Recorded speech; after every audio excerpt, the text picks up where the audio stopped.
Hey guys, I'm Alex. Thanks for clicking and welcome to this lesson on causative verbs.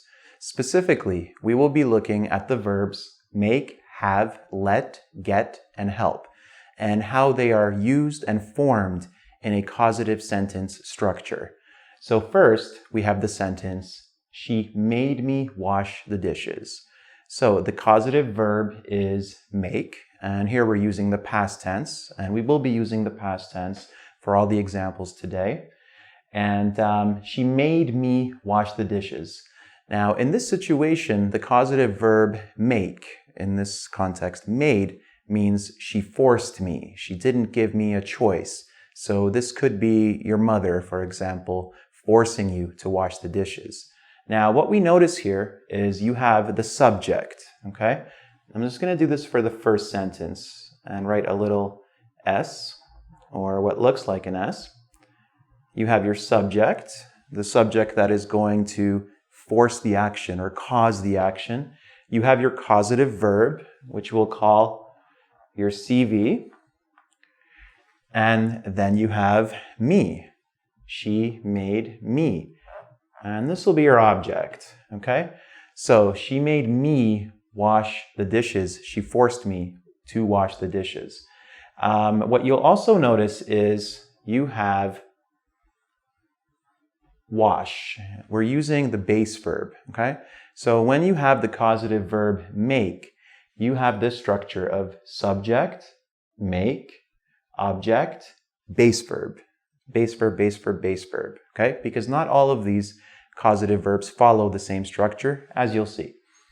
Okay, the next sentence says, my dad let me go by myself. So you wanted to go to a party or you wanted to go to a movie and your dad let you go. If you let someone do something, you give them permission. You allow them to do it, okay?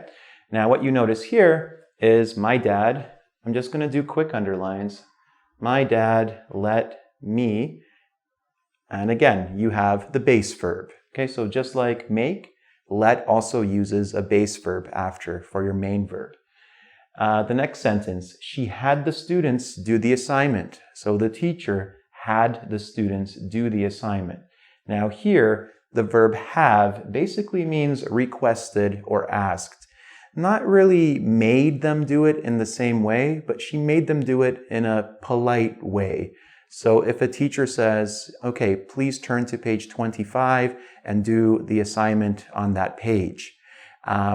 She's requesting, but really you don't have a lot of a choice because you have to follow the instructions. So if you have someone do it or do something, you're requesting and asking them to do it, but really you're politely making them do it, okay? So same structure, he had the students, base verb. Okay, we're still using a base verb with make, let, and have. The next one is get. So simple past, she got me to mow the lawn. Mow the lawn means to cut the grass, with a lawn mower. So if someone gets you to do something, it means they persuade you to do something. They convince you to do something. So she got me to mow the lawn. Maybe she paid me $5 if this is my mom again. All right, so look at this structure though. We have she got me, and we don't say she got me mow, we say she got me to mow. So when you use get in this causative form, you have to use the infinitive phrase of to plus the base verb, okay? To mow, to do, to make, to see, okay? And finally, we have the causative verb help. So for example, engVid has helped me improve or to improve my English. I think you guys know the verb help. It just means to aid you in doing something. So here we have engVid. And we actually have a present perfect sentence. engVid has helped me. And you can say improve or to improve. So the verb help in the causative form doesn't discriminate between the base form or the infinitive form. You can use either one Both are 100% correct. Okay? All right, guys. So again, what I want you to get from this is, number one, understanding what these causative verbs mean. So if you make someone do something, you force them to do it. If you let someone do something, you give them permission to do it. If you have someone do something, you request and ask them to do something. If you get someone to do something, you convince them, persuade them, give them an incentive to do it.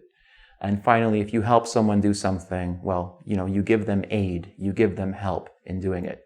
The second thing I want you to get is the structure.